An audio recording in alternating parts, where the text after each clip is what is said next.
ឱកាសទៅពីសសចកស្រុកកំពង់រោបញ្ជូនស្រូវមកបានល្អមែនទែនត្រង់នេះប៉ុន្តែអ្នកចាំទី CS Sport ចេញមកផ្ដាច់បាល់បានឥឡូវនេះឆក់បាល់បានពី CS Sport ទៅឲ្យអស់ទៅមុខទៀត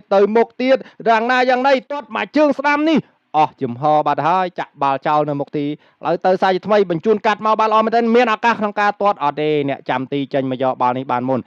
ឡូវស្រុកកំពង់រោមានឱកាសក្នុងការវាបកទៅវិញទាត់មកជើងឆ្វេងមិនចំគោលដៅនោះទេ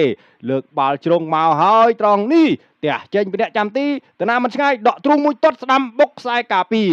ឥឡូវនេះ CS Sport យ៉ាងណាយ៉ាងណីត្រង់នេះទាត់មកជើងពីចម្ងាយអ្នកចាំទីអាចជួយសង្គ្រោះបានយ៉ាងល្អ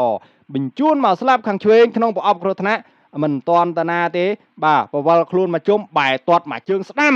អ្នកចាំទីហក់ជួយសង្គ្រោះបាល់បានយ៉ាងល្អទាត់មកជើងពីចម្ងាយពីស្រុកកំពង់រោប៉ុន្តែអ្នកចាំទី CS Sport ក្រសោបអោបជាប់តែម្ដងតែតមកក្បាលនេះក៏មិនចំគោលដៅផងដែរទៅឲ្យពីគង់សៅបាល់នេះមិនអស់សាយនោះទេគង់សៅកັບពួយល្អមែនទាត់ស្ដាំអ្នកចាំទីសសចកស្រុកកំពង់រោនេះជួយសង្គ្រោះបានល្អមែនទែនឥឡូវឱកាសក្នុងការទាត់ឆ្វេងមកជើងទៀតពីគង់សៅនៅតែអាចជួយសង្គ្រោះបានបញ្ជូនមកតំបន់កណ្ដាលលេងសាជាថ្មីលើកចូលក្នុងប្រអប់គ្រោះថ្នាក់មានឱកាសក្នុងការទប់មួយហើយក៏បង្វែបែមិនមានឱកាសក្នុងការទាត់ទេសម្លឹងមើលរូងក្រុមសិនត្រង់នេះបញ្ជូនមកទប់បានល្អទាត់ស្ដាំ1-0 CS Sport បើកការនាំមុខទៅលើសសចកស្រុកកំពង់រោឥឡូវនេះឱកាសទៅសាជាថ្មីគ្រាប់ទី2ឬក៏យ៉ាងណាទាត់ស្ដាំហើយរំលងរបាទីបាត់ហើយឥឡូវ CS Sport ទៅជាបន្តមានឱកាសក្នុងការសិតឆ្វេង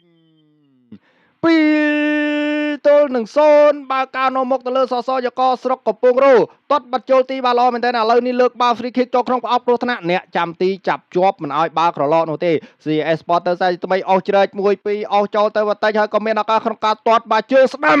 បុកបកគោលទីសោកស្ដាយមែនទែនទៅណាមិនតាន់ឆ្ងាយវាបកទៅវិញហើយពីសសចកស្រុកកំពង់រោបញ្ជូនស្រូវមកស្លាប់ខាងស្ដាំបានល្អមែនទែនអ្នកចាំទីចេញមកឆ្កឹះត្រង់នេះបុកបកគោលទីរត់ទៅថែមឆ្វេងផុនផានិតជាអ្នកទាត់ក្របបាល់បញ្ចូលទីតាមពីក្រោយ1-2ឥឡូវឱកាសទៅសាយថ្មីទាញទាត់ត្រង់នេះបុកជាមួយនឹងអ្នកចាំទីទាត់មួយទៀតក៏បុកជាមួយនឹងខ្សែការពារមកជើងឆ្វេងទៀតក៏នៅតែអាចជួយសង្គ្រោះបានពីខ្សែការពារលើកបាល់ free kick ចូលក្នុងប្រអប់គ្រោះថ្នាក់ត្រង់នេះតែហើយក៏បន្ថែមមិនត្រូវនោះទេចេញទៅខាងក្រៅបាត់ហើយឥឡូវនេះទៅសាយថ្មីពីសសចកស្រុកកំពង់រោអស់វៀងបញ្ជូនមកមិត្តរួមក្រុមទាត់មកជើងឆ្វេងបាល់មិនចំគោលដៅនោះទេ CS Sport បញ្ជូនស្រួលមកល្អមែនទែនឥឡូវទៅហើយម្នាក់ឯង1-1ជាមួយអ្នកចាំទីអស់ទៅបន្តិចទាត់ស្ដាំអូយបាល់នេះខ្ពស់ហួសរបាទីបាត់ហើយឥឡូវទៅសាជាថ្មីម្ដងទៀតយើងក៏លេចមកមើលមានឱកាសក្នុងការរកគ្រាប់បាល់ទី3ឬទេត្រង់នេះអ្នកចាំទីចេញមកជួយសង្គ្រោះតាន់ពេលវេលាសសចកស្រុកកំពង់រោនៅតែព្យាយាមដាក់សម្ពាធកាត់ចូលក្នុងប្រអប់គ្រោះថ្នាក់កាត់មកត្រង់នេះទាត់ឆ្វេងតាមស្មើ2-2